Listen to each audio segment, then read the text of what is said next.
Hi guys, it's Will from Potato Strong. I'm pleased to welcome Bananiac to the channel here. We're going to have a chat about some plant-based topics. So welcome, Tino. Hey Will, hey, thanks for having me on, man. Yeah, it's great to chat with you in person, as opposed to just watching the videos. It's going to be cool. Definitely. Um, yeah, I just thought we'd go through some topics that are of interest to hopefully other people as well as ourselves.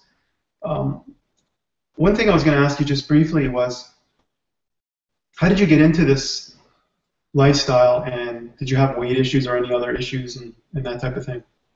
Okay, so basically how I got into it is from the documentary Forks Over Knives. Like that meant everything to me. That was, the one of the biggest factors of me changing my diet is because of that film, Forks Over Knives, and it kind of went into the science and the reasons why people get sick from eating unhealthy foods such as animal products, many of the processed foods out there, and how you can reverse it eating whole plant foods. So that was a big motivator for me, as well as watching YouTube videos like Durian Rider Freely and other popular YouTube channels. So basically just seeking out education, reading books, things like that, just opening my mind, becoming aware of different solutions out there, by eating a whole food plant-based diet that can solve so many factors such as, people's health, the environment, people starving out in the world, not getting enough grains because they're being shipped out to the animals, and then, the animals are getting slaughtered because of all this. So it was just a holistic lifestyle, and I was hooked. But basically before, just to give you a bit of a background, before I even switched my diet, I was in high school, and I remember eating 1 week every day at a burger joint called Five Guys. I would just eat there every day for a whole week, and I would eat a lot of junk food, lots of meat, processed foods, not many whole foods, a few fruits here and there for like dessert or a snack, but it wasn't as rich in whole foods as it is now.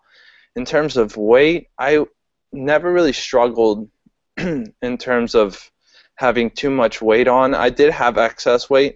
I was a bit more a buff guy back in high school, but I couldn't lift as much as the other guys. I sort of looked a little bit more buff, but I was still a little bit like jello-y, if you want to call it that. Like I held a lot of water and a little excess fat, so it wasn't it's not like now where I've lost most of that and I'm down to sort of that lean muscle, but um, just yeah, this at first transitioning to vegan diet or a healthier diet was just to look better aesthetically, but once I realized the power of this diet and lifestyle, then I embraced it as a holistic lifestyle approach.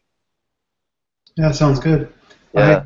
I I was actually into the animal like welfare earlier when I was vegetarian, but so I avoided any meat, but I kind of thought, well, geez, the cow's still alive, giving milk. I mean, wasn't really the truth, but that's how I sort of justified it. And but I was quite aware of the animal issues, and but still, it was pretty unhealthy.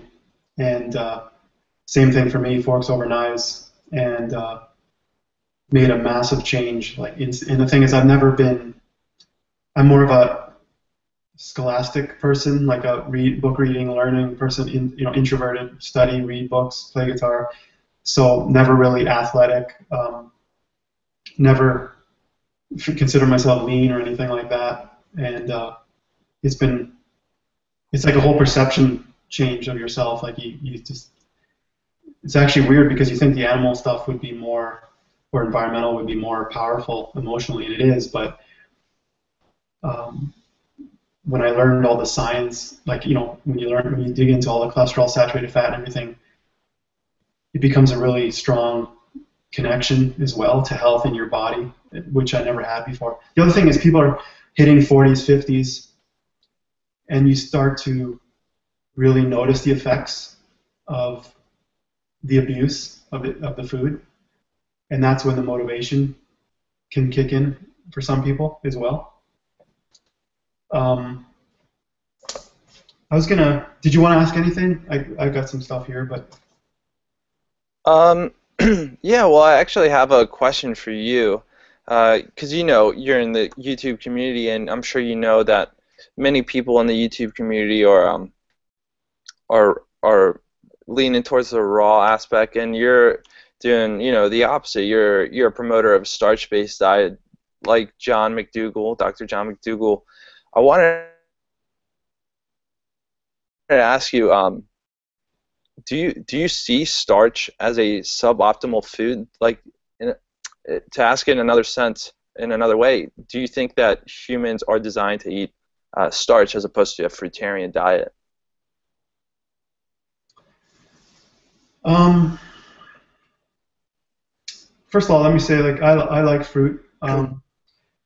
It's complicated as far as why I did it and how I came to starch, um, and a lot of it at one level. So I've got a lot of things floating around in my head to answer your question, but Yeah, at one level, you have a lot of young people who are doing raw or fruit type diets, and they haven't really developed a long history and behavioral patterns of eating cooked food. I mean, they were a child and everything. It might be 20 years, but as an adult making decisions, um, a lot of people have grown up in a typical standard American diet. But for me, I'm 45 now, and I had a long history of cooked foods, as a main, like with meat and everything. right. So a lot of my preferences, I guess, would be for a cooked sort of diet, just as a bias or whatever you want to call it, as a preference. Um, and so that's part of it, I think, when you really look at something and how does it resonate with you. Um, and like even when you're eating meat and you decide you're going to eat a plate of food without any meat, it's really strange. Because what I started to do when I was vegetarian was put soy-based products, Hmm. like a chicken patty or a soy sausage or whatever, Right. because I needed that. So to go from that to I'm just going to eat a bag of apples or something, or Yeah. it was just so remote from my personal experience. So that's definitely part of it. Um, One of the things I really liked about the starch solution was the history of starches. So there's the the it has a really important history. Let's put it that way. Not so much not just from health, but the ability to store rice and things like that, to transport it, to not be in a necessarily in around the equator, so you could be, we humans could move away from the equator, um, and so, but from what I read, a bunch of things show that we've adapted to cooked foods, and I've just been reading some books lately, and it's definitely hundreds of thousands of years that they see, there's some differences in the exact amount, but as far as the use of fire. And there's a lot of benefits when you cook food as well, like to expose nutrients and things like that. So I don't really think it's suboptimal. Like if you look at potatoes or whatever starches in vegetables, um, there's a lot of nutrients in there as well. Like if you compare how much potassium's in a potato or whatever, you know what I mean? You can get at that level. Hmm. But I just look at generations of people, long living Asians and others that like the blue zones and stuff where they eat. A lot of them are like sweet potatoes, rice, corn and wheat and stuff like that. I think it has a really important history, and it showed that, um, you know, there's a sort of a feeling that you should only eat something that would be naturally, like a fruit would be, I'll pick it and eat it. There shouldn't be you shouldn't have to do anything. But we are human and we've advanced intellectually in our brains, and I think that the cooking, like if you look at the stomach, and like I don't know all the science, but our stomachs are smaller, have shrunk compared to like gorillas and stuff like that because they eat a large volume of fruit. Starches are more calorie dense, so the volume of your food is less in your stomach, less time eating. there's amylase in the tongue for more, for more starches in that, and in the genes as well. So I think that we've adapted to starches, and there's also like all sorts of other practical benefits, like financial access to fruit, like for people that are in the northern or southern climates. Um, and so one of the things I don't really like is the implication that it's suboptimal, like you're saying. Yeah. And there's just long living populations. A lot of the athletes are doing marathons and stuff on cooked foods. What's your take? Yeah. So I started leaning towards the raw aspect when I first got into it, because I was watching a lot of YouTube videos. That's what people were agreeing on, and they would base their arguments on that. And it all makes sense. I don't want to, at this point in my life, kind of like say this is the answer, like this is the way humans are designed to eat. I mean, it makes sense that maybe we shouldn't eat fruit off the vine or the tree, but also at the same time, starch makes a lot of sense because of our history, and there must have been a reason why we went for starch when we had fruit available, or maybe fruit wasn't available and starch played a big role in our survival of our species or something. Like, I respect both views so much, but as a future dietitian, I just want something that's going to work for the population, something that's really easy, something that's really attractive, but also doesn't have negative effects. Because if you were to compare, say, potatoes to burgers, they're both cooked foods, but which one is healthy, which one is unhealthy. So there's a big difference between the cooked food, because I feel like people are grouping all cooked food together, which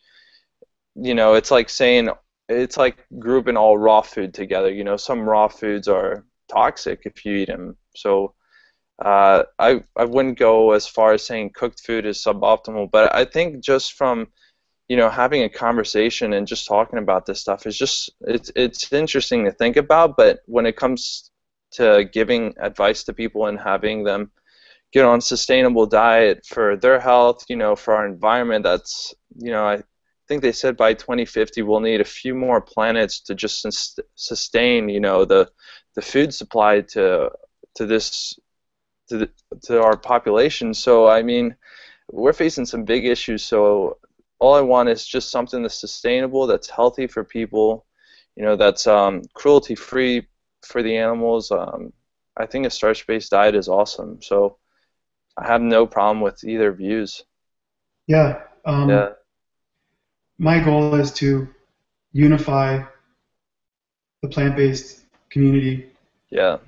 So I've been tempted to comment and do videos on certain topics, but it's kind of funny because when I got into this in December last year, there were more discussions within the plant-based community, more arguments about raw, cooked, and different factions than actually going against like meat and dairy. Yeah. All the debates are within the plant-based community almost, and a lot of it's initiated by the raw people because they're saying that raw is better or cooked is poison, and I don't really want to demonize raw or anything or fruit.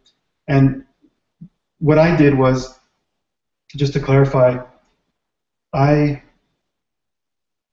first day I went plant-based when after watching Forks Over Knives and Ancient 2 Diet and all those ones, all the ones on Netflix, I tried to eat a bunch of grilled vegetables like asparagus, zucchini, all that stuff, and I was starving. And my wife said, "Well, maybe you just your stomach has to get adjusted to the food, and you're not used to the." And I just thought to myself, I can't be hungry during the day, like I just can't function. And I found Starch Solution, but so I stuck to that. I didn't really limit fruit in the sense that I counted how many fruits I had or anything like that, but once in a while I get bananas on sale. It's like Baker's bananas or whatever they call them, where they're still perfectly fine. They're not even that ripe yet, but they got a few spots on them, and nobody wants to buy them if they're not, yellow or green. Right. I'll make a smoothie, banana strawberry smoothie or ice cream, And what I do is I have it for breakfast, say, uh, instead of my oatmeal, I'd have a smoothie or maybe banana ice cream or something. And I even emailed Dr. McDougall, and he said that was fine. It's not gonna, it's gonna be fine. Yeah. And so I could see myself, if I actually told this store the other day that if whenever they get bananas on sale to call me. I don't know if they will, but because they put them in a basket, and I said, well, I'll take them all off your hands every time. Like, I'll just buy them. And so they have my phone number, so I could be eating potentially bananas like every, as one of my meals. So, and then there's raw vegetables and my really goal is to get people off the standard American diet, off the meat and dairy, and into plant-based. So there's lots of different ways to do it. It's just that I don't want to feel like I'm doing something. Like, one of the great things with Starch Solution, it talks about these warriors, and even during riders talked about the marathoners eating ugali and stuff like that. Yeah. So it gives you that confidence and that knowledge of history of how important the starches were and how useful they are to. And there's really no documentation of, like, completely, as far as I know, fruit societies where where that's all they ate. So if we look just purely at the science and that, but I still think it's great. One of the things McDougall says is, their fruit can be sweet and addictive, and you can sort of overconsume them, and they're not really satiating. But when I did, what I always find is there's the science, which is amazing, but also personal experience. So after like almost a year maybe of doing Starch Solution, I said, well, let me try a smoothie and see what happens. And there's people that say you shouldn't blend up things because you're supposed to chew them and all that.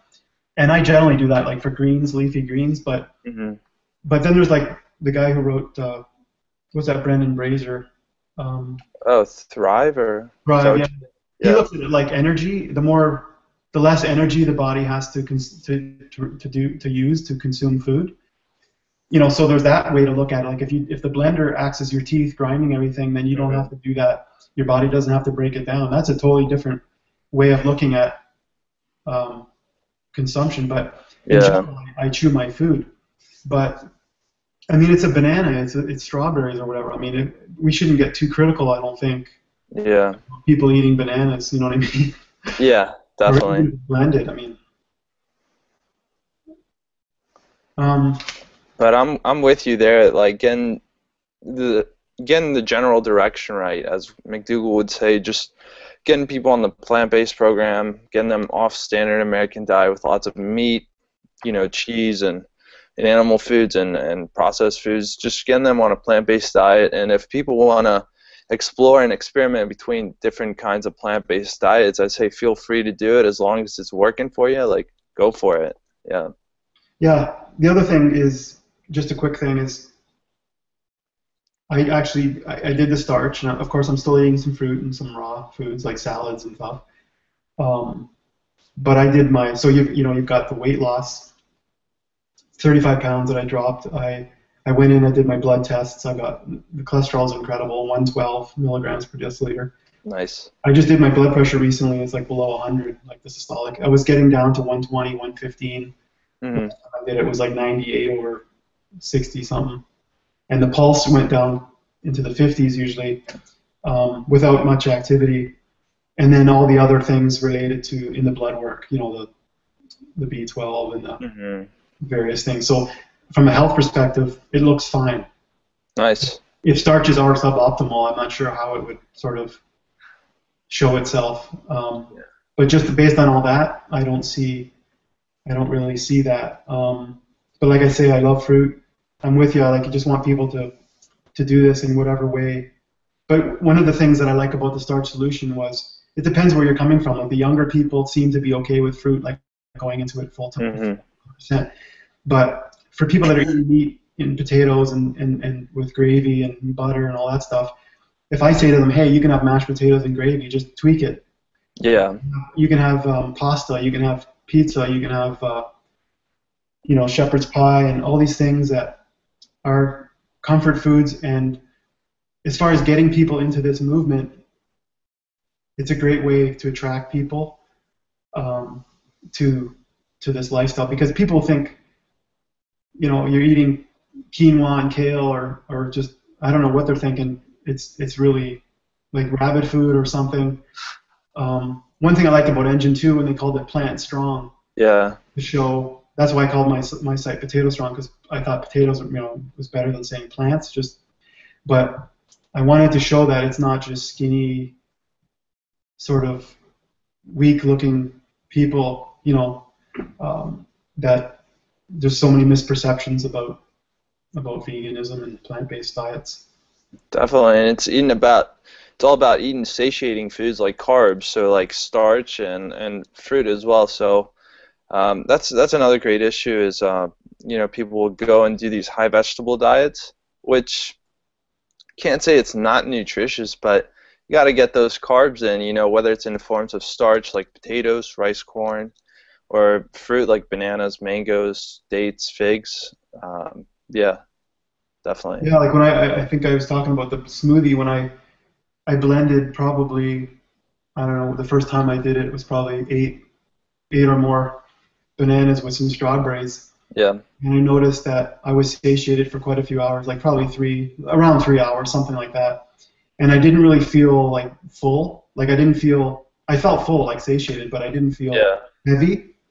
Yeah. And so that's personal experience. Like when you do it, like you can say, oh, this is bad or that's bad, but when you actually do it. So I was a starch kind of based person, but I still ate some fruit and I decided I would try it, and I really liked it. And so I would find that would be. But when I'm telling people that are trying to go into what I want, until I create my own, potato strong diet or something like that, I sort of would like people to stick to something, because I find there's a lot of people into the diet mentality where they keep bouncing from one to the other. And so when I tell people about the starch solution, I try to make them do the actual starch solution. Mm-hmm. Or, but I have an idea, like you could swap in a meal for a fruit, like a meal. It doesn't have to be in the morning, it could be at night or whatever, Yeah.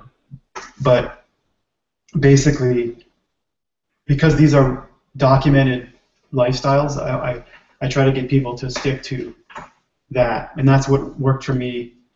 And then when you get to a point where you're happy health-wise and leanness and all that, you could potentially start to make some changes. So until I have a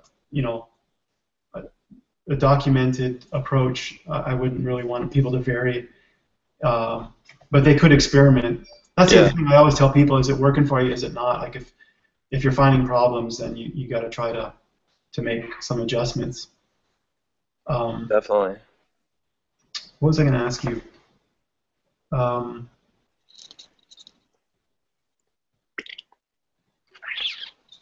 it was related to the.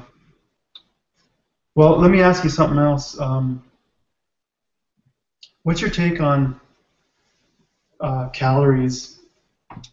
Like, or just before I get into that, Sure. somebody emailed me recently, and they said they were so confused by all the information. Like when they read about plant-based, it says saturated fat and cholesterol is bad, but when they go on other sites, Paleo, and they hear that grain is bad and too many carbs make you fat, the general population can be pretty confused, and you see the stuff on the news and everything like that. So what would you say somebody should do if they can't really figure out which approach is correct or is the way to go? There's too much conflicting information. That's a great question. Yeah, because there's so misconceptions out there, and there's success stories on both sides, really. A good approach to that problem would be look at our number one killer. It's heart disease, right? If you look at heart disease, look at the solutions to heart disease. First, you have the conventional treatments. You have statins that lower cholesterol. You have heart procedures like opening people up for bypass. And if that sounds attractive to anyone, then fine. But then look at the diets. Look at the standard American diet. Is that really working out? I mean, not so much. And then you look at the sort of natural diets, as I would call them. It would be more of like a paleo diet and a vegan diet. Compare the two. Which one will cure heart disease? Will the one full of cholesterol and saturated fat that we know causes heart disease. It's been documented in so many studies. Or the one that's not full of any cholesterol and very little saturated fat. You know, that's the diet that is curing our #1 killer, heart disease. It's the whole food plant-based diet. And if we can cure just our #1 killer, imagine what else this diet can do. So I think I heard Dr. Greger say that once, but that's that's such a great approach. Is if we can cure our #1 killer, I mean, we're set. Like, we're saving so many lives. And usually other things are related to heart disease, such as stroke. Like, that's another form of heart disease, except it's in the carotid arteries. And then diabetes and you know, blood sugar problems. So it's just yeah, I would say that Yeah, there's so many benefits to the plant-based diet. yeah, for sure. The As far as like when people are confused about everything out there, um, what I did was I try to look at the science, and that's one helpful way. Is there's a guy, you know, Plant Positive, has all those videos, Yeah, and it's not just another person like a blogger who's saying things, but you, he's referencing a lot of studies, and then there's these meta studies, which are like studies of studies, like groups of, they look at 50 studies on saturated fat or something. So what I find really, because you read something, you think, yeah, that makes sense, and then like when you read Wheat Belly or something, oh, the weight grains changed and it's no longer, oh yeah, that's kind of, you know, you don't really know if it's true or what. What you need is yeah, critical discussions back and forth, critiques and critical debates. So yeah, when I see something in paleo, like somebody will have a short-term benefit with paleo weight loss, and they might have some short-term gains, but because some of these guys don't even think saturated fat and cholesterol is a problem, like they don't accept that. So then when you actually look at the study that they might quote, and you still don't know if it's true or not, but then you look at Plant Positive or somebody who can critique it and look at the study and say, well, you know, this was wrong, or they didn't do this right, and then you have to think for yourself. So I find that when I looked at the studies, like, you know, the recent study that came out that said butter, you know, you should eat butter, there was like 50, I made a study, and then somebody went in, and you have to go to every single study and analyze it, and it's painful yeah, and kind of boring for the average person, but you just get to that point where your logic kind of kicks in. If you're just looking at health aspects, um, you know, that's sort of what I look at. And then the person can try the diet. Like if they try paleo, and a lot of people say, you know, they were constipated or had breath issues, or, you know, you can get your blood tested and all that, and sort of, you know, see that, because personal experience can be important. And a lot of times people really want to eat that stuff. So then when they look at the newspaper articles, they're going to sort of tend yeah, to believe the stuff that they're doing. So, you know, at one level I talk about the science, and another level I say this worked for me. right, This is the only thing that's ever gotten me to where I've been at right now. right, So, yeah. I mean, You can just, yeah, I was gonna say you can just, yeah, set the example like you're saying, just show people that it's working for you. And real quick, a word about that cholesterol thing. A lot of paleo people will say, you know, look at me, I'm eating all the cholesterol I want, and you know, my blood cholesterol is in the normal range.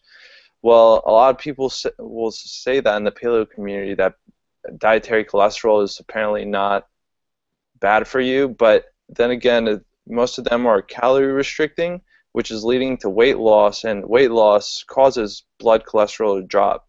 right. So you can either starve yourself to death on a paleo diet, or eat, you know, as much as you want on a whole food plant-based diet, and kind of see the same effect in terms of cholesterol. Now, kidney disease and all that stuff, that's going to be a bit of a variation, but That's a good point. yeah, Um, the calorie restriction is usually, you know, and is where they're getting the benefits from. And there's so many nuances. Like there's a guy, David Katz, the doctor, and he was sort of saying eggs are okay and everything. And he tested these people, and their cholesterol didn't really change very much, but their cholesterol was pretty high. It was like over 200. Mhm. And then he added an egg or a couple of eggs or whatever it was, and the cholesterol didn't change. And somebody was saying it's like, I think it was plant positive, but giving if you give an alcoholic an extra drink every day and they don't really seem to get any drunker, it's like and he's a guy who's generally on the plant-based side of things, but yeah, you just got to use your common sense a lot of times when you look at, like, when I think about common sense, like you just mentioned, there's a hole here, and there's two coming down like a car, putting gas in your car or something. You're pouring stuff in here. Like, I don't know why people don't think it's going to affect your body. Like, you pour thick, fat, greasy stuff, and they show tests where you can see it in the blood floating on top, Yeah.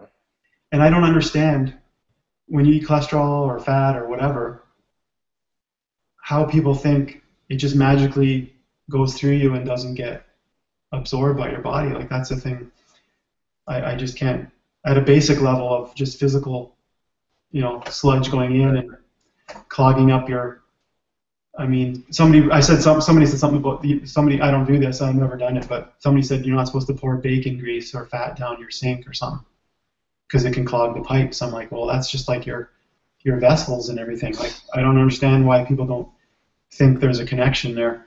But yeah. I've actually seen some family members, like in-laws and that, with all sorts of issues. Diabetes. One who just got diagnosed with diabetes had kidney failure recently, and then they just had a stroke. And another guy had a heart attack, a friend, I guess, a neighbor of an in-law. And he said it was the stress from trying to apply for disability. So he's been trying to get disability insurance for his back problems, and they didn't want to give it to him, like permanent disability. And then he had a heart attack. I mean, the guy smokes and he's pretty overweight. And so I'm just amazed at the human's ability to not take responsibility or not connect their own actions with the results. Yeah. I've always sort of known I ate crap, and that's why I had extra weight. Like, I kind of acknowledged it, but there's a lot of people who think it's genetics or metabolism or something that's giving them the problems, not the food. Yeah, a lot of people will blame stress, but stress might sometimes be the trigger point, but not the cause. A lot of people blame stress. I'm overstressed, and this is happening because of this, but it's the food. It's the food that people are putting down their mouth and in their bodies, and we have to change that. And I'm so thankful for all the education that's out there and all this free material. Like, if people just YouTube benefits of a plant-based diet or something, or look up John McDougall or any of those speakers, there's so much free information out there. So I'm just the internet. Yeah.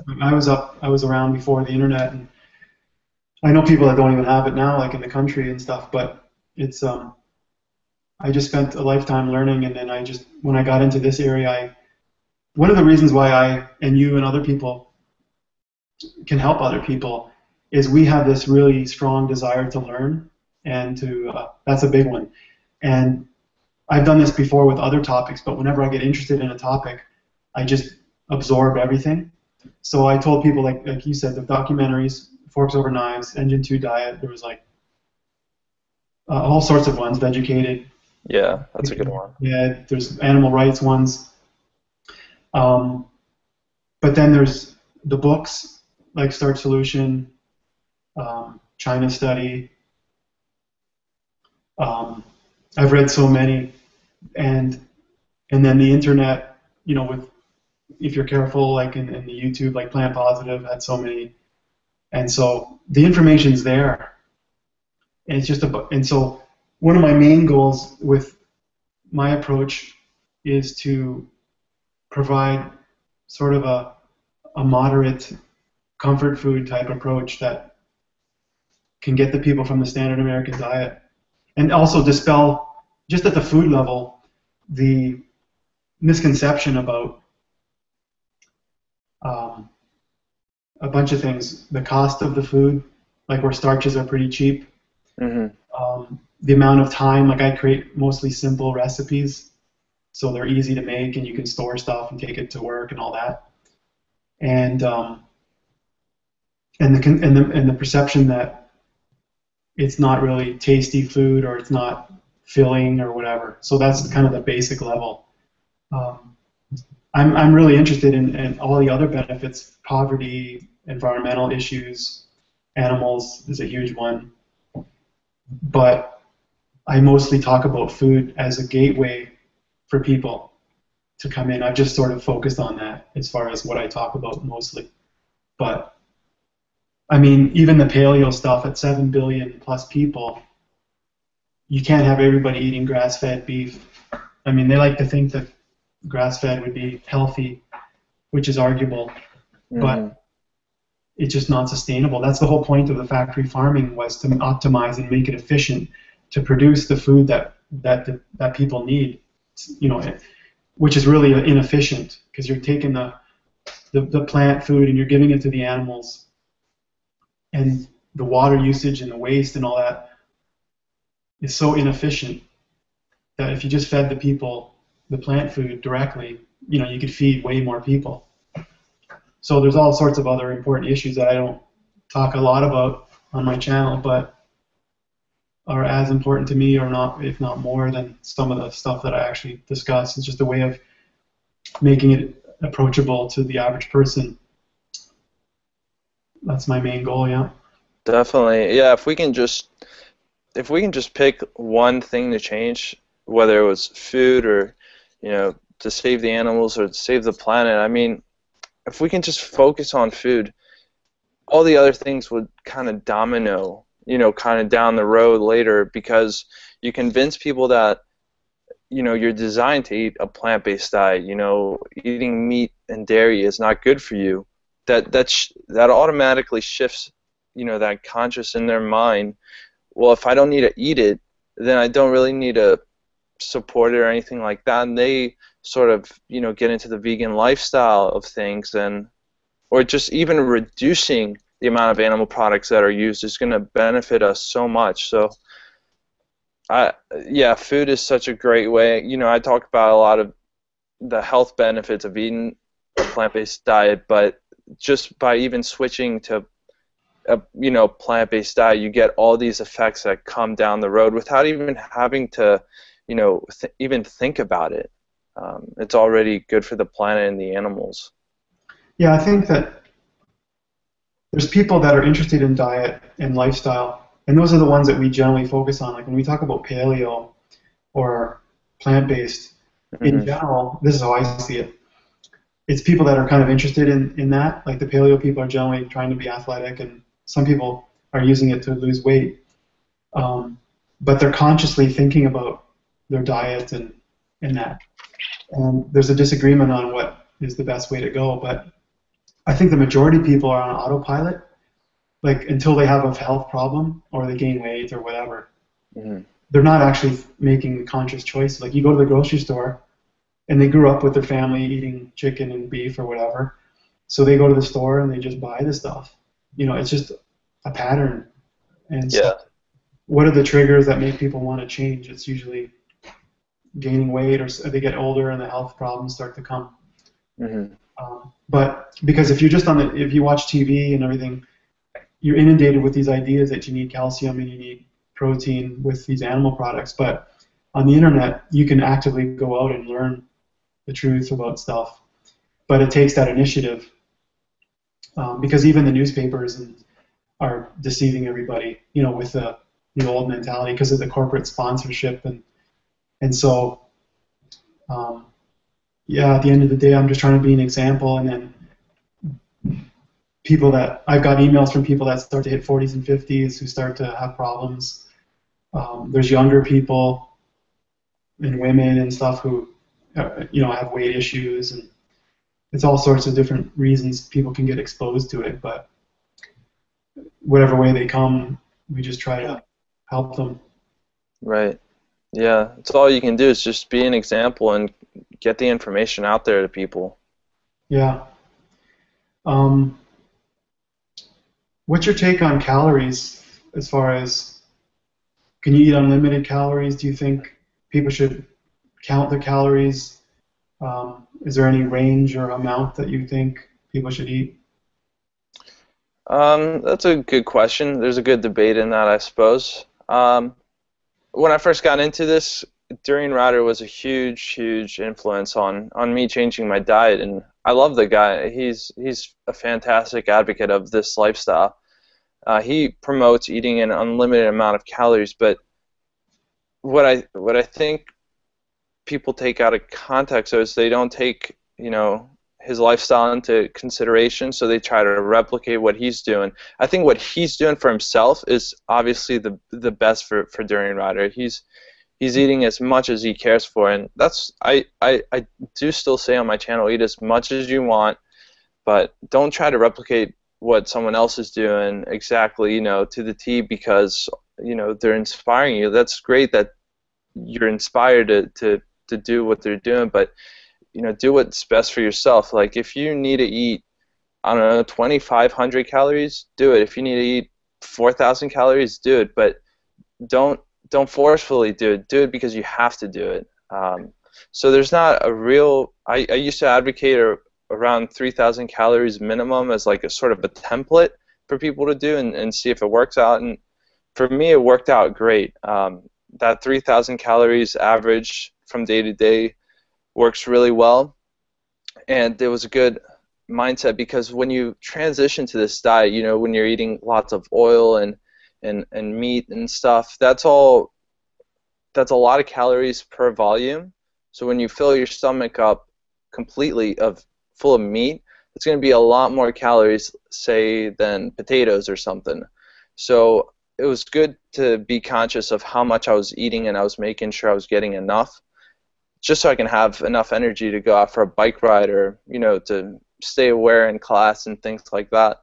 So just eat as much as you care for. I mean, it's don't force it down, but don't feel hungry. Don't lay in bed, thinking about food and you can't go to sleep. Eat as much as you care for, and that's my best advice for that. Yeah, I think that people need to think about where they're coming from. Like when you're saying people are eating meat and dairy and all that, and then you don't want them. You want them to eat enough food because they're used to eating filling, fatty foods. Mm-hmm. But what's happening is if they were eating a standard American diet, and they're probably eating thousands of calories because of the fat and the oil and all that, and then they go to plant-based, and even if they ate 3,000 calories, it's probably a reduction in calories, and so they're going to lose weight. But if somebody was an anorexic and they were eating 1,000 calories or less, and all of a sudden they start eating 3,000 calories, they're gonna gain weight, and they might want to gain weight. Like it sort of depends on what the goal is. Like when somebody says, "Well, you were calorie restricting," well, does that mean they're underweight right now and they want to put on some weight?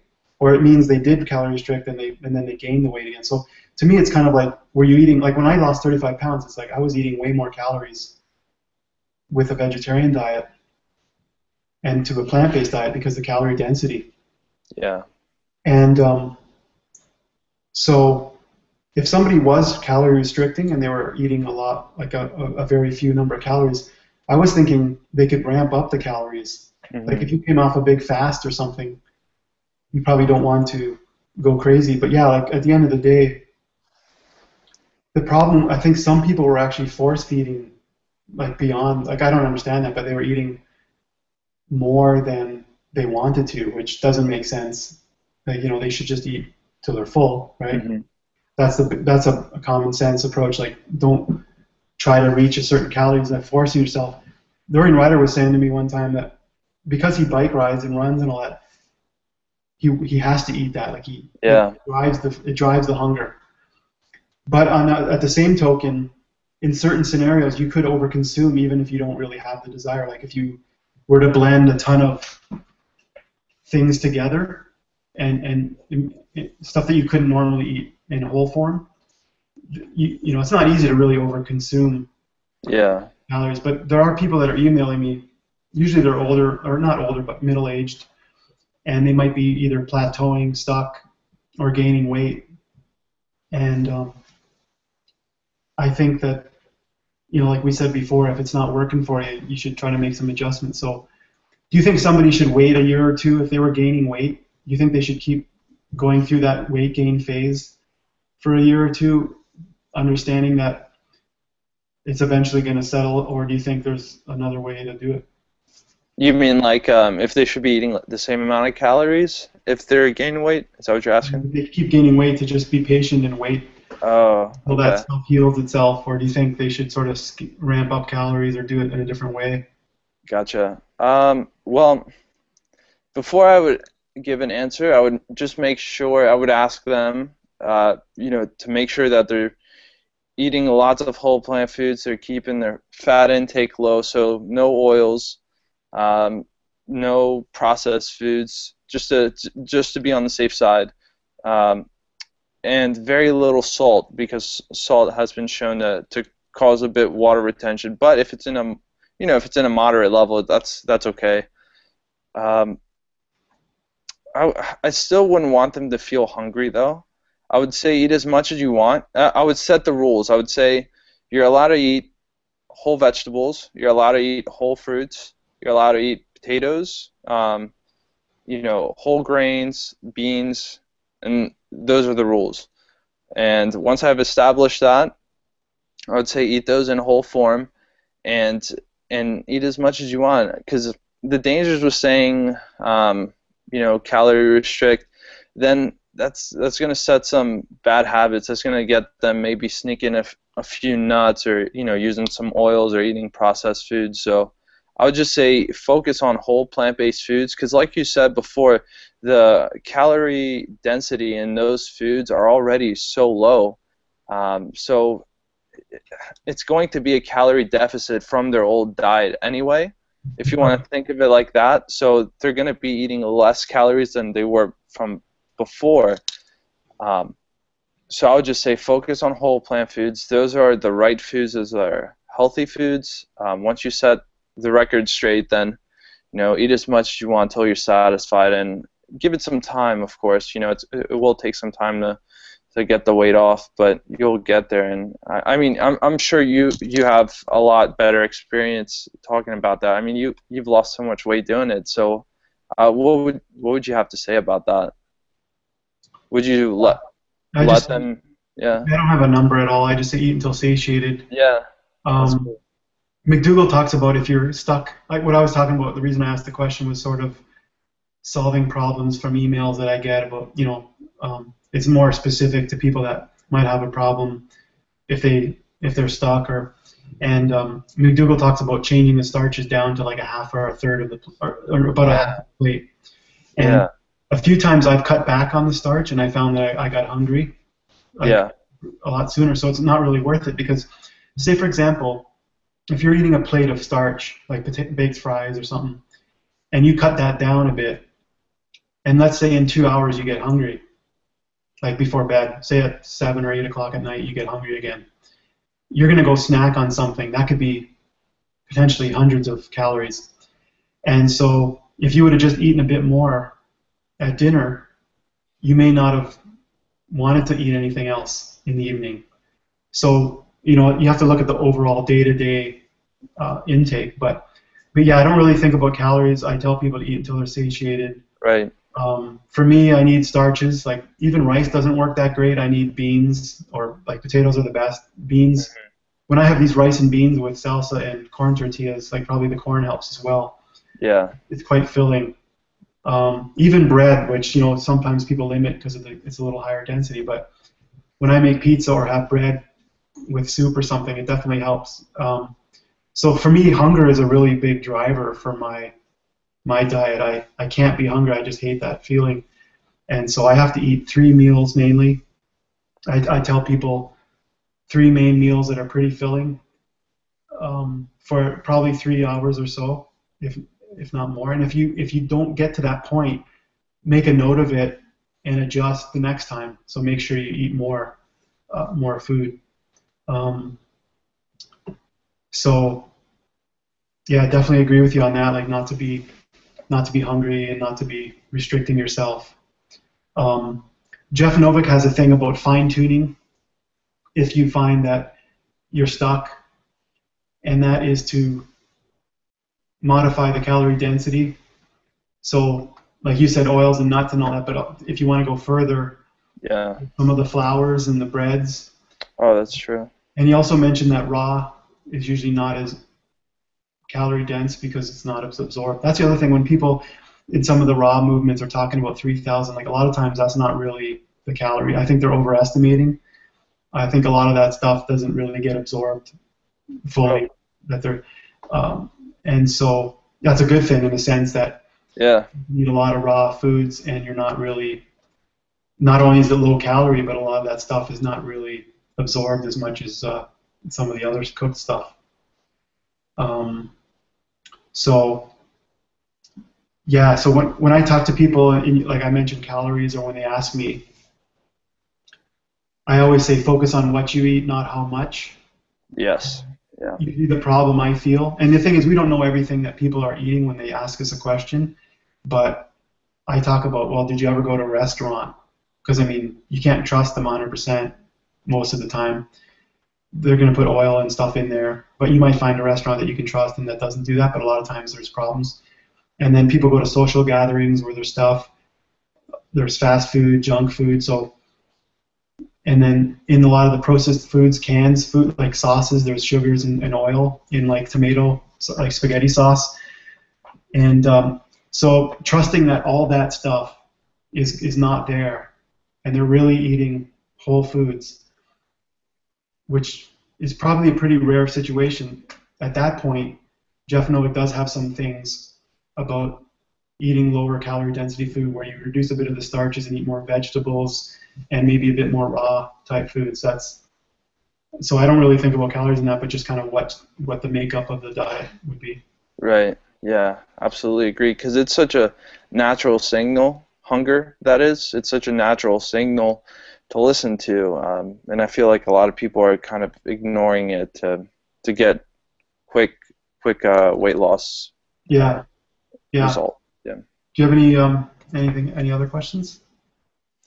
Um, not that I can think of. Let's see What here. about salt, sodium? Oh yeah, salt's a good one. What's your take on that? Yeah, so I mean, right off the bat, I do eat a little bit of salt, usually in the form of like ketchup or salsa or something like that.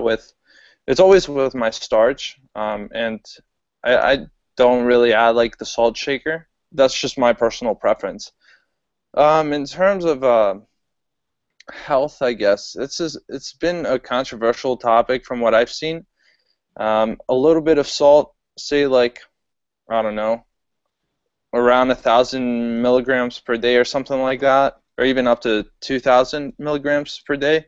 That's okay. I think a lot of people have agreed that that's a healthy limit. Whether you should eat any salt or none at all, that's another debate. Dr. Goldhammer, True North Health, when he has his patients, he does a lot of fasting stuff and then tries to, he does SOS-free diets, which is no sugar, salt, or oils. He gets pretty good results too, but then you look at someone like McDougall, whose program is so easy to follow. He adds a little bit of salt in the forms of sauces or just a little bit on the surface of the food.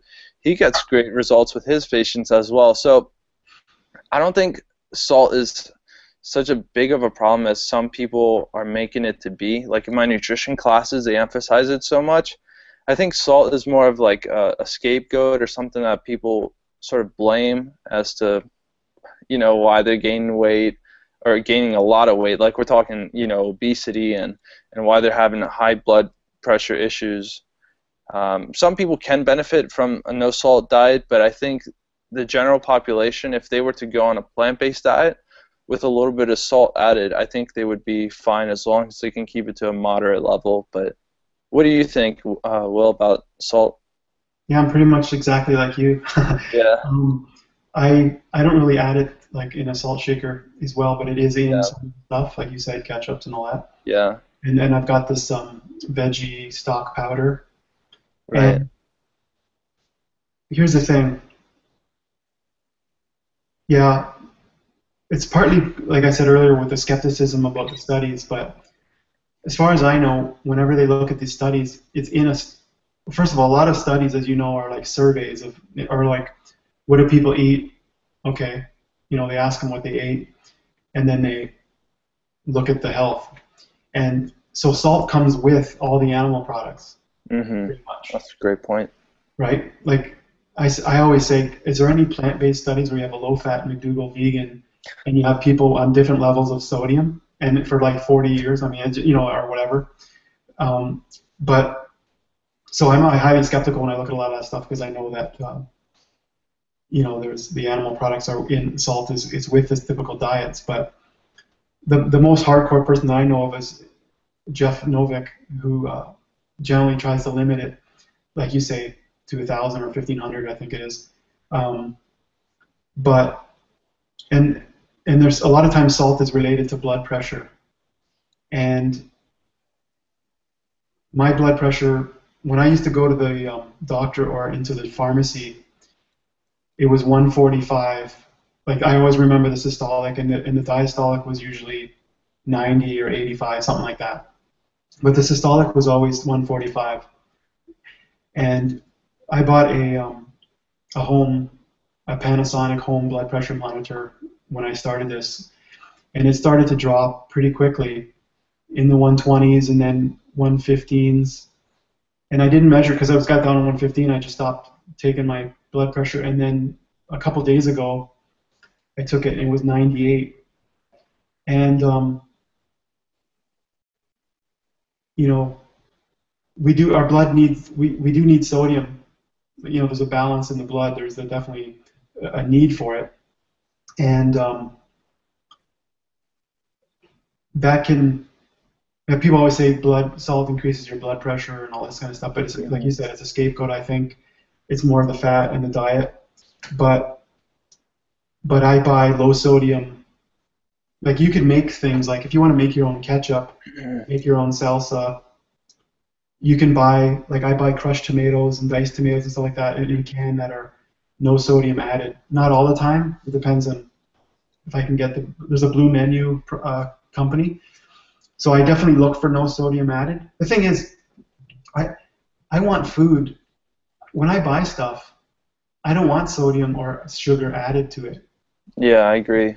or oil. Like if you buy spaghetti sauce, let's say, I can't really buy spaghetti sauce where I live because it's got oil or it's got sugar and salt in it. And it's not that I really want it in there in general. So Mhm. in an ideal world, if I bought all the sauces and stuff, the salsas and the vegetable broth, all that Mhm. stuff, there'd be no sodium. And then Yeah. I could either add it or I would get used to not having it. That would be like my ideal scenario. So, but it is in the things that I'm purchasing, and I'm really not worried about it. And it's not, I read somewhere that it's not just about blood pressure, but it can affect the arteries, harden them or something, like just on its own, that there's, Yeah. even if you don't have high blood pressure problems. But there's a doctor, Pam Popper, she's a plant-based doctor, and she's had 3 videos now where she's talked about sodium, and She's for it. she's not against it. And I said to Jeff Novick, well, what do you think about this? And he goes, well, obviously we disagree. And I really like Jeff Novick as a registered dietitian in general, but I've not been able to get a really good definitive answer. And the other thing is that sodium or salt can really make it easier. Like this diet is fairly restrictive in a sense that there's low fat, no oil, and all these things that people are used to having. And like I'm like you, I don't really add salt to my food, but Mhm. it's in some of the sauces. And if it makes people eat this way, it's the least of the worries as far as I'm concerned. Yeah, if we can make the food sort of more appealing to the people transitioning as well, because you said it, some people may think it's so restricting, but you make some, say, low-fat vegan tacos with some good salsa in there that has a little bit of salt, people are going to want to eat it, and the more you stay on this diet too, I feel like your taste buds change so quickly that you automatically want to go towards like a lower sodium end. Um, but yeah, I see. I'm I'm okay with salt. If people want to refine their diet more and more pure, and in a sense, that's fine. I'm okay with having that little bit of convenience. Opening up, a salsa and putting it a little bit on there. And I feel like it's a good way to get in excess calories because I know we were talking about calories before, but if I need something, to really just sort of get more food down in me and make it a bit more stimulating, I'm okay with that, because sometimes those long bike rides can be a little bit a little bit draining. But yeah, salt is not as big of a problem as the other stuff which we've talked about, meat, dairy, and processed foods. Yeah, I totally agree. I think Yeah. just if it helps people eat that stuff and eat a bit more healthy, it's and like I said, I haven't really seen a definitive study that Yeah. really make me like I'm not trying to pile on tons and have Hmm. I could probably get more than 1,000 or 2,000 Yeah. because if you use the veggie, I use veggie stock powder like a bouillon and Hmm. what is it, ketchup, and sometimes some of the sauces, like I have tomato paste and that I can't get where I live. I can't get paste without some sodium, like I would if I could. Yeah. But there's so many other things. You add up the totality. Like in the morning when I have oatmeal and fruit, there's no salt in that at all. Yeah. And a lot of things that I eat don't necessarily have sodium. So when you add it up, I'm not even sure how much it would be, but yeah, it's just not. I'm not going to be completely restricted, but as if I can get the no sodium added versions, I'll definitely look for that. And Right. I don't even Yeah. know what I would do if my blood pressure got too low. Like, Yeah. it's getting down there pretty good. Um, but you don't. Some people, I don't know if salt's the answer to that if you get too low, but Yeah. I always think of my arteries are cleaning themselves out, and they don't have the heart doesn't have to work as hard. It's just a good sign overall. Yeah, and like you said, we eat plenty of meals that don't even have any salt in it. So I think, a meal too here and there throughout the day is okay to have salt too. I mean, most of these Americans, they're adding salt to the food that already has salt before they even buy it, and then they're eating animal products with it, and it's just a whole mess. I think having a few meals with a little bit of salt is not going to be an issue. So. Mhm. All right. Well, so you're studying nutrition. How much more do you have to go to finish the degree? I have one more year, and then, well, actually, it's just this year, so it's this semester and then spring semester, and then I'm done. Um, and then once I'm done, then I have to do 3 internships, which is it consists of clinical, so in a hospital setting, food service. So I think that could still be in a hospital setting as well, a cafeteria or something like that. And then community work, which would be, if you want to think of PCRM as a community Mm. nutrition organization, just getting education out there to the public and things like that. So I have to do those 3 internships. Once I do that, then I take the national exam to become a registered dietitian, and that's pretty much it. So it's been quite a journey, but can't wait to be done. And where do you Yeah. think you might work? What location?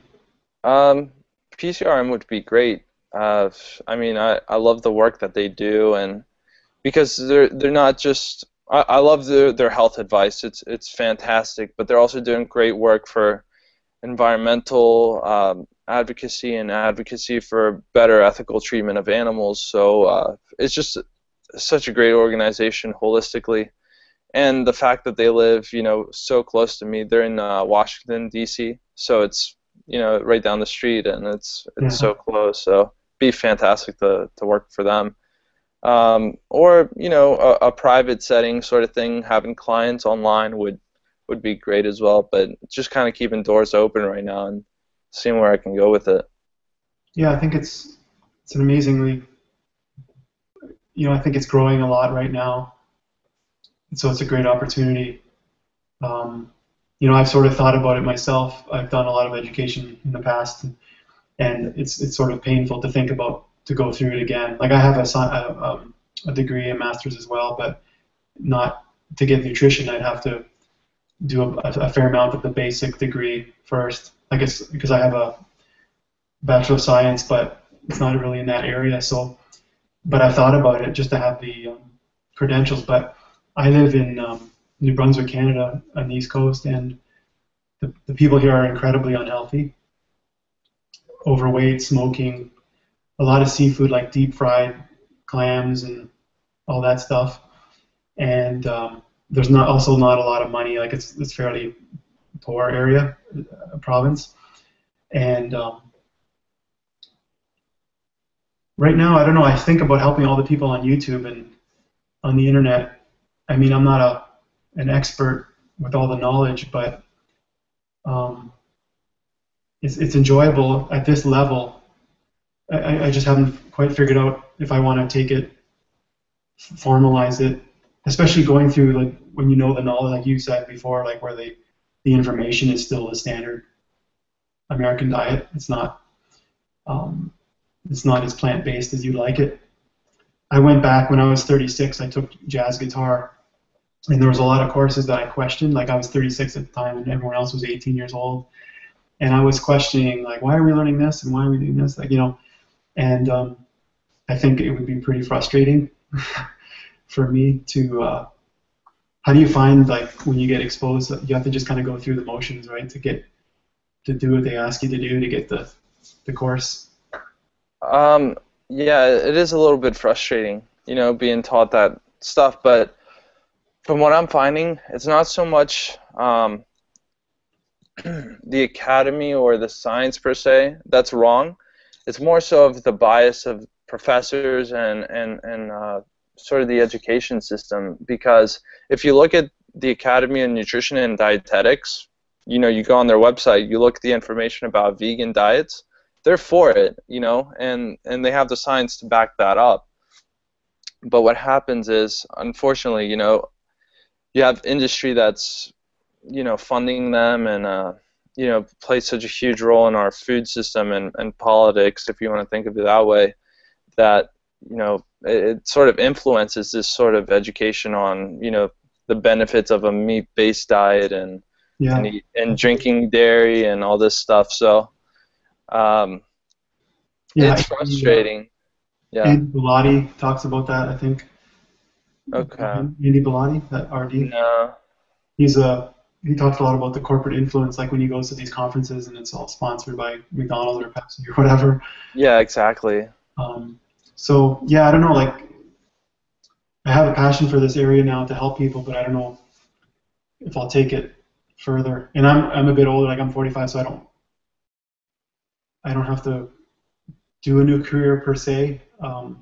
But so yeah, I'm struggling right now. But it's great that you're going to be an influence on the future generations and because I think we need a lot more plant-based registered dietitians. Like I called where I live, it's a province, like you guys have states. I called the association up here, the dietetics for New Brunswick, and they said that they would recommend, like they have to recommend cheese and all that. So there's, like, if you're going to work in a hospital setting and follow their sort of guidelines, it could be rough. But yeah, I'd be definitely more in a private, like taking that knowledge and coaching and sort of doing it more entrepreneurial. Yeah. Maybe at the beginning, getting into like PCRM or whatever would be great for exposure, I think, for sure. And they're a great organization. It's good that they live, they're in the same location as you. Yeah. All right. That's a pretty good show. Yeah, definitely. It'll keep people busy. I'm just going to stop the video, and so hopefully everybody enjoyed that chat, and we'll talk to you in the next video. See you guys. See ya.